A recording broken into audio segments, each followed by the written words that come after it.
Lakers makukuha na si Lauri Markkanen at Jordan Clarkson. Warriors gustong kunin na si Brandon Ingram ngayong off-season. Yan ang pag-uusapan natin ngayon mga tropa. Pero bago yan mga tropa, baka pwede ka mag-subscribe sa aking channel para manalo kayo ng tropang basketball jersey.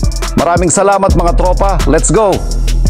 Kung parati nga kayong updated sa Golden State Warriors mga tropa, ay alam nga ninyo na hindi pa tapos ang kanilang team sa pagpapalakas ng lineup ngayong off-season. Siyempre matapos nga po nilang balak na makuha at hinihintay si Lauri Markkanen sa isang trade. Iba't ibang crossing package na nga ang inaalok nila ng nagdaang araw sa Utah Jazz upang makonvince nila ito. Ngunit habang tumatagal, mas lumiliit ang kanilang chance na makuha siya gayong merong mas magandang offer sa Utah Jazz kagayang ng San Antonio na nagbigay ng 3 future first round pick. Kaya ngayon nga po meron silang mas mahigpit na kalaban na kailangan nga po nilang gumawa ng bagong plano. At ayon sa isang insider, isa nga sa mga bagong superstar na kinukonsidera nilang makuha ay si Brandon Ingram ng New Orleans Pelicans na isa sa mga malalaking pangalan na available na sa trade market.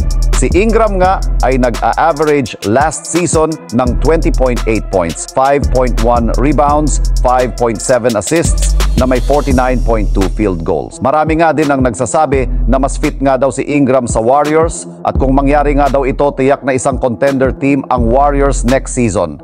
Samantala dito naman tayo sa ating sunod na pag-uusapan ngayon sa balitang sumagot na nga po ang Utah Jazz sa pagkuha ng Los Angeles Lakers kay Lauri Markkanen at Jordan Clarkson. Ilang araw lamang nga mga tropa mula nang magbukas ang off-season at ang free agency ay nananatili pa rin na available sa trade market si Lauri Markkanen at Jordan Clarkson ng Utah Jazz. As of now nga ay pinagpapatuloy pa rin ng kanilang front office ang pakikipag-usap o pakikipag-trade talk sa iba't ibang mga team kagaya na lamang ng Golden State Warriors, Los Angeles Lakers at maging ang San Antonio Spurs na lahat merong interes sa pagkuha kay Markkanen at Clarkson.